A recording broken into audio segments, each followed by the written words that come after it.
The state government's Department of Planning has refused to allow development in at least 10 zones proposed by the Eurobodalla Council.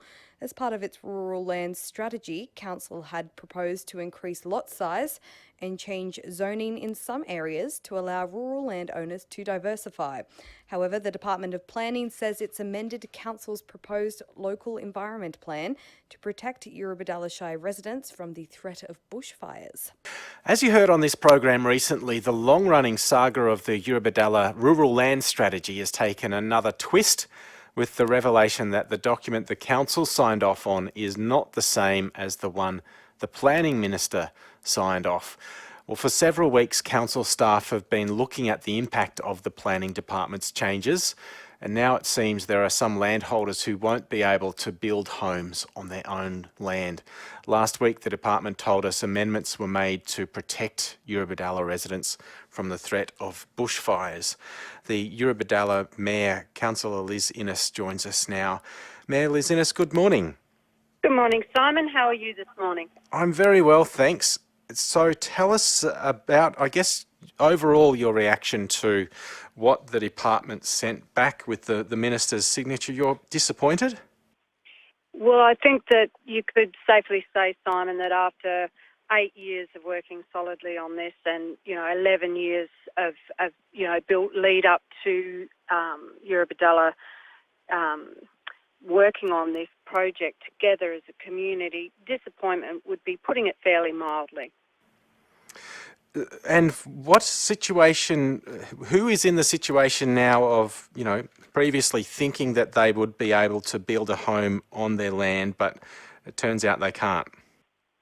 Look, we now know that we have 10 property owners. And these people previously didn't have building entitlement, but as I said, Simon, we worked, with our community for over 8 years on this collectively, and we knew going into this that there were concerns around bushfire issues, but as we had thought that we had an agreement from the planning department that we would address those concerns using the DCP. So that's a development control plan. And what that means is that rather than effectively sterilising these people's properties, which is what has happened, that we would recognise that they did have some serious issues that they needed to address and look before they would get a DA approval.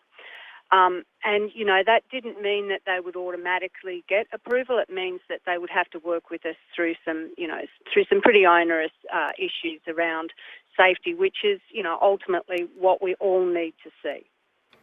So it was your belief that submitting this to the government for final approval that the bushfire risk could be mitigated enough using that DCP that they would be satisfied?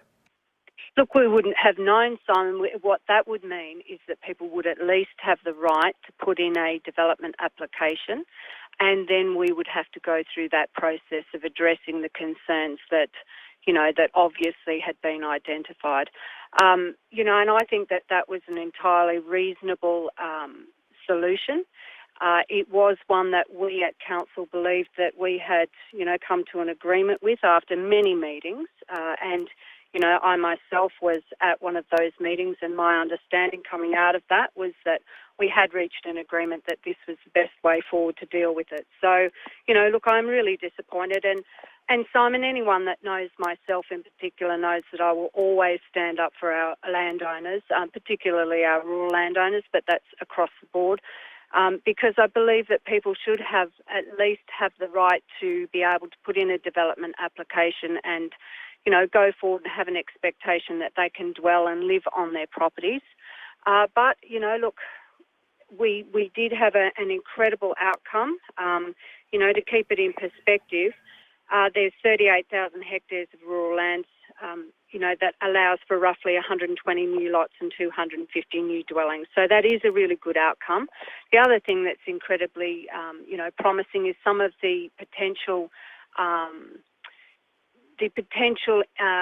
developments, I guess, that could happen in rural lands, such things like, eco cabins, farm stay, those types of things, and they will be exceptionally beneficial to the rural economy down here. And when it comes to the scenario of having land that you can you can't build on now. Are you confident that it is only 10 landholders affected?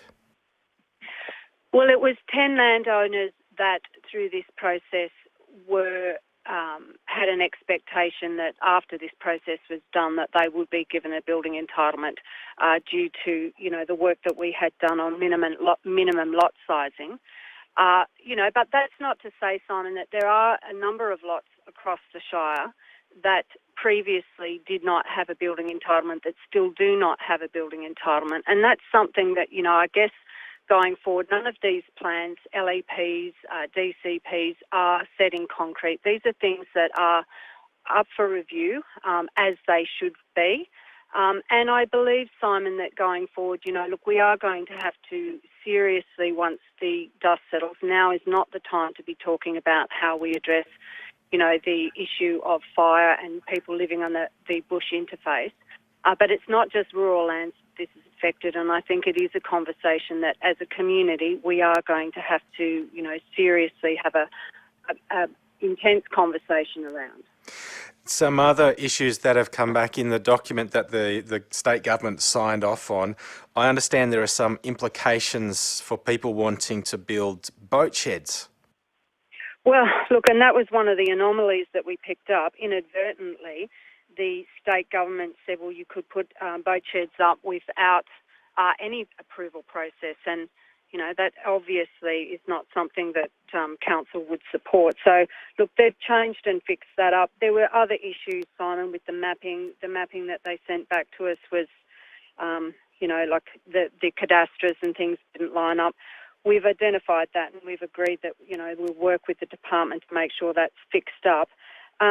The thing that I guess is the most disappointing out of this, Simon, is that they changed it without even consulting us or letting us know. And I think that is something that, the planning department really needs to have a serious look at how they've managed this. We as council all the way along have been, willing. We have been open in our communications with the planning department. We have been, absolutely available to have consultation and have, meetings with them. And for them to have gone and made these changes after we had previously, I believe, had reached an agreement, I think they seriously need to, come down and address those rural landowners that they have, impacted in this way. And when it comes to, aspirations to build a home or a boat shed, how many landholders in total do you guess have been affected by these changes the planning department has made? Look, we know that it is 10 landowners that have been affected in this way, and we have already written to those landowners. They will receive their letters in the next few days. And we will be asking them to come and meet with us and meet with the planning department so that we can go through exactly what the ramifications of that will be to them. And, I think at that time I would have an expectation that somebody from the high levels of the planning department will come down and address these people face to face. Okay, and you mentioned that the planning department needs to have a serious look at how it has managed this situation. What about, just on behalf of those landholders, they might be wanting to point the finger at council as well. Does council take any responsibility for the toing and froing and I guess maybe the false hope that has been a part of this process? Well, look, I don't think that they can blame council. We have advocated very strongly on their behalf, and that's exactly what we will continue to do, Simon. We are exceptionally disappointed, and I can understand that they will be exceptionally disappointed, as we are. We could not have done any more on their behalf. So this is entirely a decision from the Planning Minister. Councillor Liz Innes, you said you would explain what you had found as soon as you could, and you've done that. Thank you very much.